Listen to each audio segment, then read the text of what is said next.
Hello, this is Joseph Wilcox. I'm doing Unit 7 Assignment 1. I'm going to be doing different parts covering United Nations, European Union, NATO, the Red Cross, European Court of Human Rights, World Bank, Liberty, Greenpeace and Amnesty International. I'm going to be doing it in each individual part. So when I've finished it, when I've finished each section, I'll stop the recording and then link it in for it to be marked, everything. So then, the history of the United Nations. So what caused the United Nations to be created? The UN was created after World War II to ensure that no conflict will ever take place like it again. Also, the UN was created so that multiple countries could come together and be able to work together to solve not just their own problems in the country, not just problems between countries, but world problems. So then, what has the UN achieved? The UN has achieved peacekeeping actions whilst preventing a large power from going to war with major countries. What they've done is they've prevented large countries going to war with each other. Yes, there's still been wars, yes, there's still conflict in the world, but it's preventing there ever being another world war, and that was the reason why it's set up. The UN is help fighting hunger and things like women's rights, promote that in over 50 countries. And they are also always giving money to different communities that are struggling in financial poverty. The UN has done a lot of different things all around the world, really. Even though it's Europe-based, it is all around the world, United Nations. So the UN have helped reduce child mortality, and they've also, from 1 in 10 to 1 in 18. Now that doesn't seem like a lot, but that's one child less than every other one. So it is reducing it by almost halving it. The UN have also tried to fight other things like diseases and stuff like swine flu, but the one which they've tried to wipe out altogether is polio, and thus far they've managed to save 5,000 children due to it. They're walking around rather than being crippled like they would if the UN hadn't have invested in fighting polio. The UN's also cut down a lot on drug abuse, and thanks to this, it's the first time that drug abuse has started to drop in 25 years, because it's always been rising for the last 25 years. Yet this year has been the year where it's starting to drop, and that's all down to the UN, and they will try and carry that on. UN have also prevented epidemics, as I've said, and giving treatment for stuff like AIDS and HIV in mainly African countries, but all around the world, that is. And also, what the UN's most well known for is combating terrorism, and the main one at the minute is obviously ISIS. The UN are working together in order to stop ISIS from creating any more big attacks, and trying to break the ideology by fighting against them. So, when was the UN created? It was created in 1945, as I said, at the end of the World War, Second World War, where the big countries, the powerful countries, all came together and said, okay, we don't want to have another big fight like this, we don't have another big war, there's too many lives were lost, and it was almost pointless in the end. It was just fighting for the sake of fighting, and it didn't start over very much. It was because each country had signed the pact with another country, and that meant that everybody got dragged in off it. and it got too big to ignore.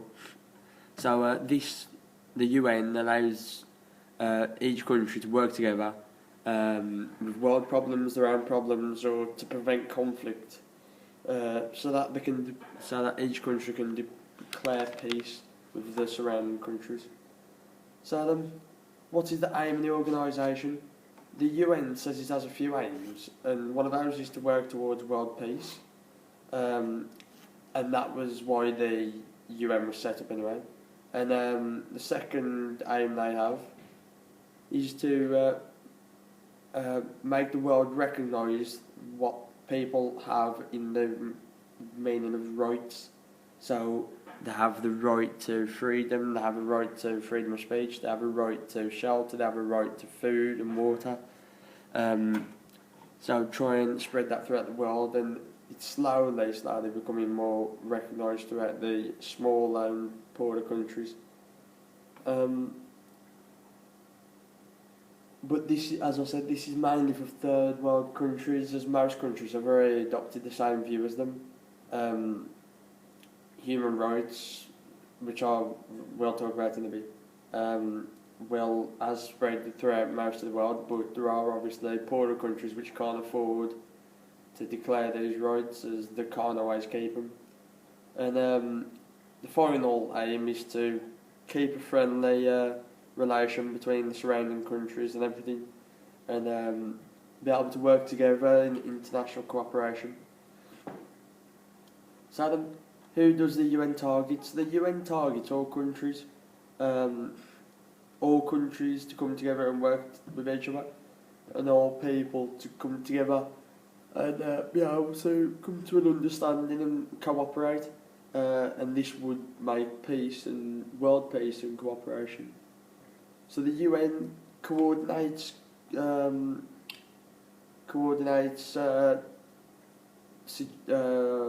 relief in disaster situations, where they will give aid to the country which has had the disaster in, and they'll support local villages and help build and everything, rebuild things, and that's where public services may get involved to help. The UN also have done peacekeeping throughout different countries when they've been trying to talk through treaties or peace negotiations. The UN has stepped into peacekeep while that goes on, so no bad events happen while all the major heads of state are there. The UN also look at different solutions between countries, so we'll try and instead of having conflict and war, they'll try and find a peaceful solution. They also cut down on stuff like drug trafficking, which, as I mentioned earlier, reduces drug abuse, which is good. They also try and look for environmental solutions for various countries. So for countries just using a lot of, giving out a lot of emissions, carbon dioxide or carbon monoxide or other deadly gases, and they could come up with solutions on how to sort that out. So then the impact on the public services. Does it impact on the UK public services? Yes, of course it does. The UK are vital in the UN, as we're one of the main countries that goes out and does peacekeeping operations and military combat. So if a country's having talks, peace talks or negotiations or anything, we will come in, our armed forces will almost like make a line, separating them, and then allow them to talk and be in the middle of it, so nothing will start up, nothing will come to a war or conflict, as that's the reason why they're there talking, so we're just there trying to help them. So then the UK armed forces go to various countries to force peace, peacekeeper sort of thing, so the war doesn't carry on. The idea behind this is that if one country is fighting with another country and a totally different country comes in the middle and says, okay, let's stop fighting, you're not going to fight through them, you're going to stop fighting. So that's the logic behind it. Um,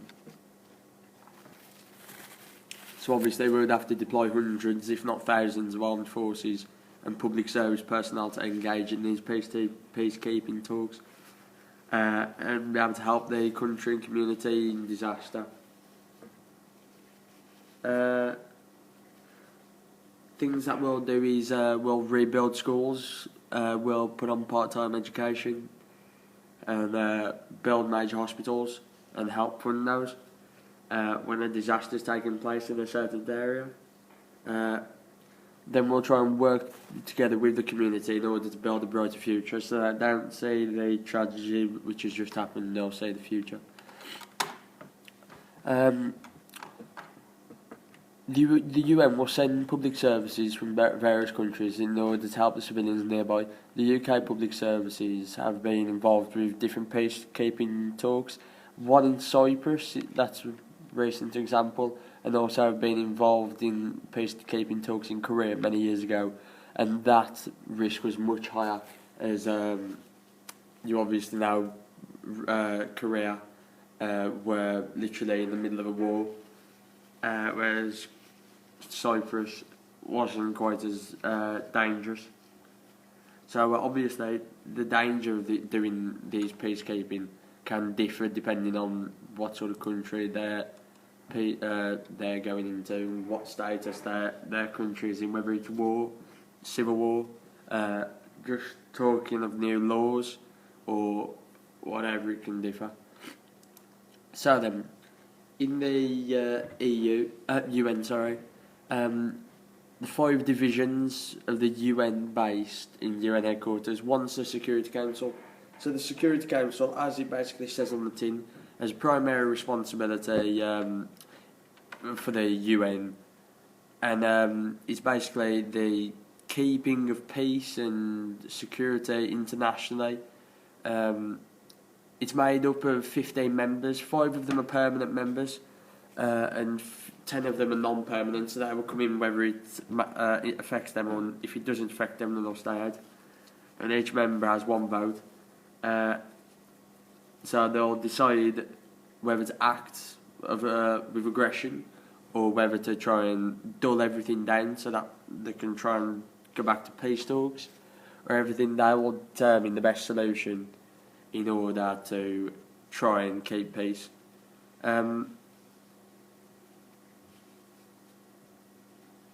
The Security Council often go over to other countries in order to offer methods to settle with peace. So it's peaceful means of dealing with things. So they would go through stuff like sanctions, or peace treaties, or even ceasefires with other countries, just to make sure that they can keep and restore international peace and security. So then the second division of the UN, based in at the UN headquarters, is Economic and Social Council. So this will be quite simple, really. This is where they work together in the UN system. And they've got special different parts. One to do with economic, one to do with social, one to do with environmental. So if a country is struggling economically, and there aren't any jobs, and the currency rate really low, and everything's struggling, then the Economic and Social Council from the UN will come in to that country and help them work through it. They'll agree development goals, and they'll try and reflect on what's gone wrong, debate, and try and find a sustainable path for them to go down, so that they can turn it around and improve the economy. They also do social. So if talks are broken down between different countries, and they need someone to come in the middle of it in order to agree talks, then they will do that. They also do environmental things. So if a country is emitting a lot of gases, and they're not looking at any sustainable energies, and they're just burning fossil fuels, then the UN Council, Economic and Social Council, will actually step in and try and agree better ways of doing it. And this is done by expert bodies and obviously specialists in those fields in order to talk about that. So then the next division is Trusteeship Council. So the Trusteeship Council, basically, it was established in 1945, and it had a few different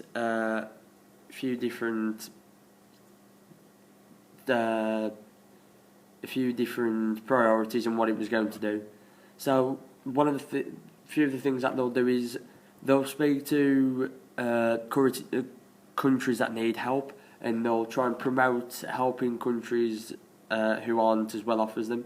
And they'll often speak to a lot of charities and third sector organisations in order, like, how we can improve the country and how we can improve the education in the country and the healthcare in the country, in order to, like, build the country up to first world or second world country, so that they are sustainable and we're not struggling anymore. So they'll speak to the country's parliament or whoever's in charge, and they'll advise different things for the country as a whole, the country educationally, so whether they need more schools, whether they need to invest more in schools, whether they need to go about a different criteria of what the kids are learning so that they can progress. They also go through economically, how they can sort things out. They also go through politically, so if it's a very unstable cabinet in politics, like for example Russia is quite unstable, as there's a lot of extreme left-wing views, and not everyone agrees with everybody, and a lot of conflict can come from it. We might step in and try and help them go through that. Apart from Russia is a bigger country, so they can deal with it, but in smaller countries it often ends up with things like civil wars and conflicts happening within the country and the countries around it. So this is where they're bringing third sector organisations and able to help people, help the country with things like education and care. So then, moving on to the International Court of Justice.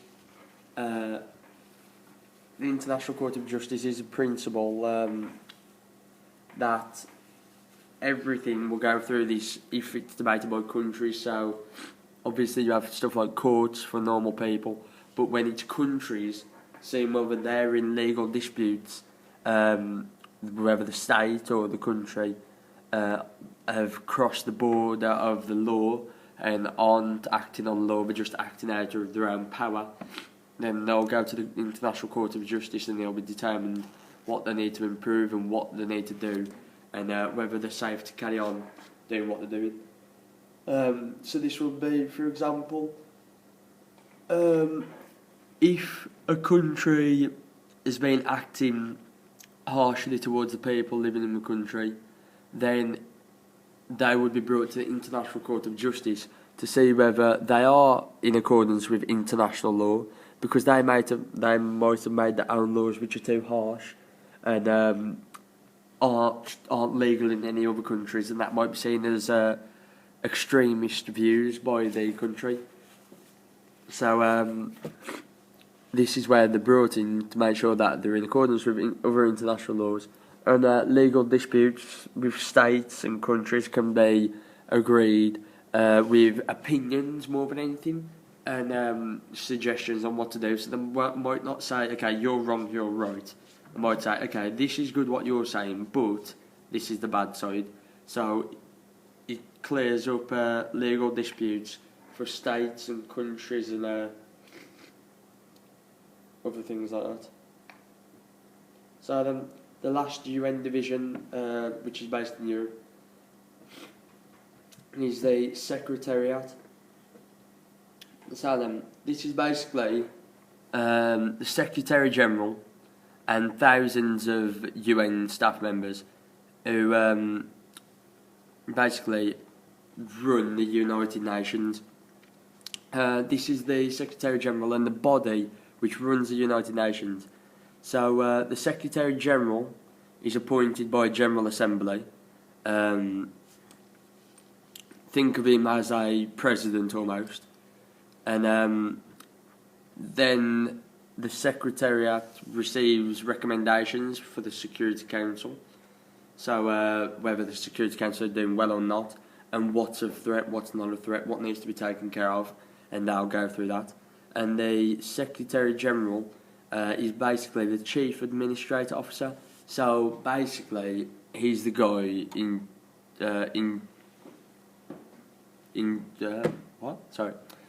So basically, he's the guy in charge and runs the UN. That's basically just shortened down. So this is basically overseeing all the other different sides of it, and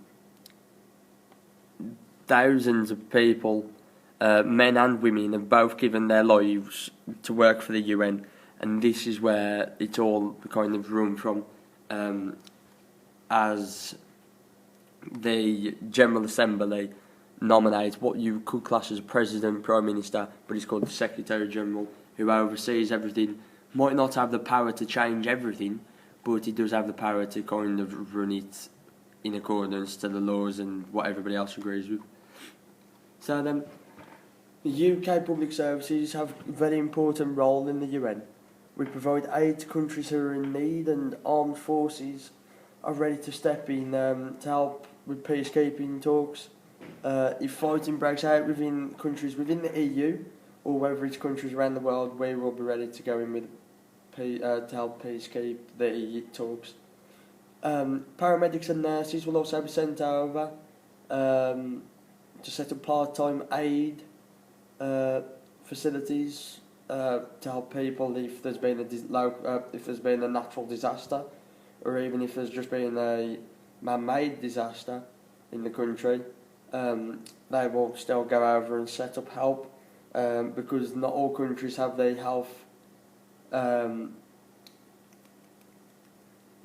healthcare system which we do, so we would send over part of our healthcare system to go and help them. Also, the fire service may go over if there's been fires and sort everything out after, and they'll work together with other organisations over in the foreign country. They might also rebuild things like schools and temporary fire stations and different things. We might go and teach other countries how to fight fires like we do, because we're a very efficient firefighting service. And also the same for the nurses and the police. We might go over and help other countries learn if they're starting to struggle. So then that is the United Nations, and that's done. Thank you.